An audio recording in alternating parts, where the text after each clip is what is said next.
ষষ্ঠ পর্ব, বিপদমুক্তি। দস্যুরা চাবিটি ছিনিয়ে নিতে চায়। রায়হান এবং তার সঙ্গীরা বাধা দিতে চেষ্টা করে। দস্যুরা বলে, এই চাবি অনেক শক্তিশালী, এটা আমাদের দরকার। রায়হান তাদের ধোঁকা দিয়ে চাবি নিয়ে পালানোর চেষ্টা করে। হঠাৎই ঘড়িটি জ্বলে ওঠে এবং রায়হান নিজেকে অন্য একটি জগতে খুঁজে পায়। তবে তার সঙ্গীরা পিছনে রয়ে যায়। সপ্তম পর্ব, অন্য সময়। রায়হান বুঝতে পারে ঘড়ির নিয়ন্ত্রণ তার হাতে নেই।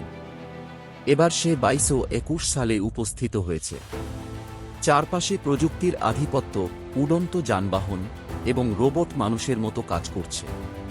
সে বুঝতে পারে তার সময় ফিরে যাওয়ার জন্য চাবি ও ঘড়ির মধ্যে সঠিক সামঞ্জস্য করতে হবে। কিন্তু একা কিভাবে সে করবে? এমন সময় এক বিজ্ঞানীর সঙ্গে তার দেখা হয়। বিজ্ঞানী রায়হানকে দেখে অবাক হন এবং বলেন, তোমার হাতে থাকা এই ঘড়ি একটি ভয়ঙ্কর শক্তি ধারণ করে।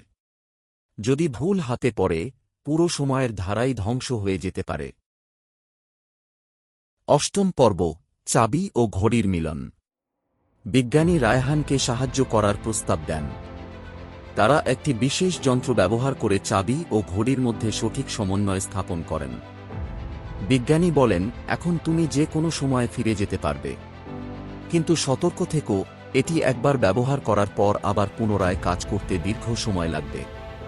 রায়হান চাবি ঘড়িতে সংযুক্ত করে 1950 সালে ফিরে যাওয়ার চেষ্টা করে। আলো ঝলমল করে ওঠে এবং রায়হান তার সঙ্গীদের কাছে ফিরে আসে। নবম পর্ব, চূড়ান্ত পরিকল্পনা।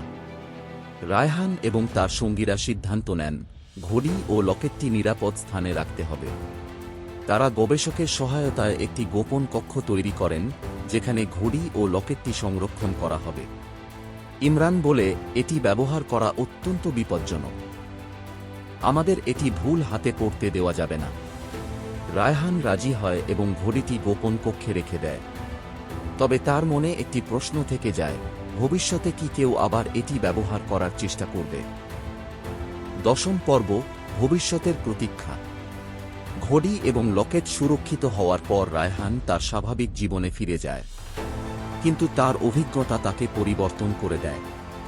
সে বুঝতে পারে সময়ের নিয়ন্ত্রণ বড় দায়িত্বের কাজ। বছর কেটে যায় এবং একটি নতুন প্রজন্ম আসে। একদিন একটি শিশুর হাতে পুরনো পাণ্ডুলিপিটি পাওয়া যায়। শিশুটি কৌতূহলী হয়ে জিজ্ঞেস করে, এটি কিসের গল্প বলে? গল্পটি কি আবার শুরু হবে, নাকি এটি সময়ের ধুলায় হারিয়ে যাবে? ভিডিওটি দেখার জন্য ধন্যবাদ। যদি ভিডিওটি আপনাদের ভালো লেগে থাকে, তাহলে একটি লাইক দিন এবং আপনার বন্ধুদের সঙ্গে শেয়ার করুন।